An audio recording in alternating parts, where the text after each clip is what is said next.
Good afternoon, Teacher Jane. Okay, how are you this afternoon? Okay ra.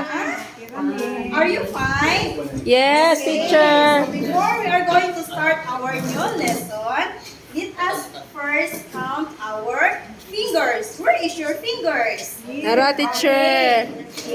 Okay, let us count our fingers. Everybody, let us start from the... Okay, right. Everybody. 1, 2, 3, 4, 5, 6, 7, 8, 9, 10. Okay, how many fingers do you have? 10. How many fingers do you have? Huh? I have.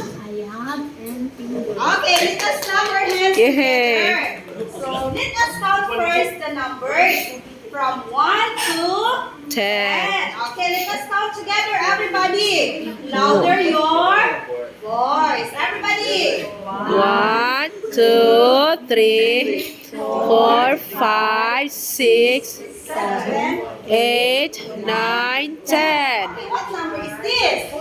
3, 3, How about this one? 9, How about this one? 5, 1, 2. Everybody clap your hands. Yay! Okay.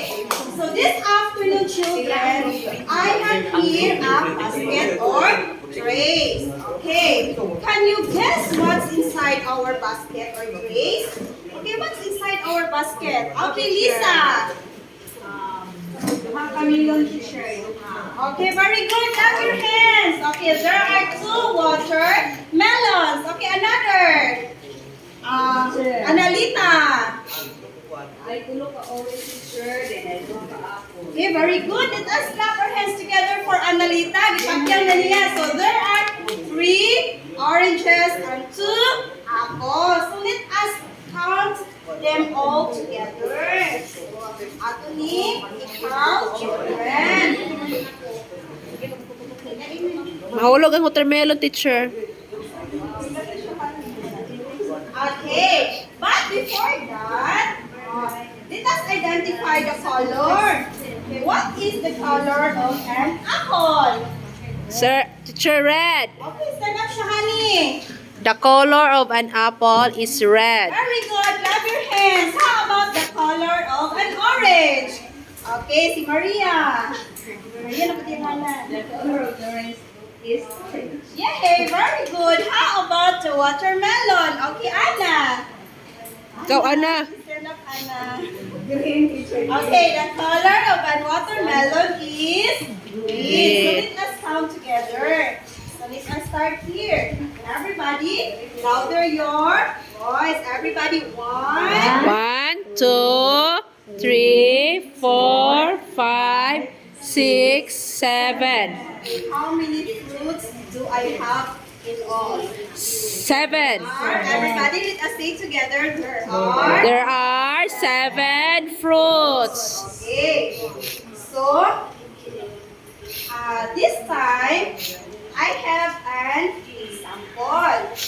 So, if I have here 2 apples and 3 oranges, okay, how many fruits, if we combine 2 apples and 3 oranges, how many fruits are there in all?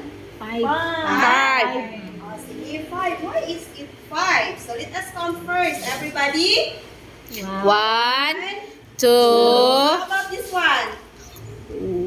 1, 2, 3. Okay, i-combine natin ni sila together. Okay, Okay. sa'yo makaano sa front to count the fruits. Siya, Mamo. Okay, sige. Sige, ikaw, gikan sa apple. 1, 2, 3, 4, 5. How many fruits? Okay, very good. Clap your hands. Okay. Okay, why is it 5? Lisa. Anong 5 ba din sila tanay? 5, there were 5 because 2 apples combined to 3 oranges Mix. equals 5 all in all. Okay, let's give Lisa, Ali, Junisha clap. Do you know how to clap that one?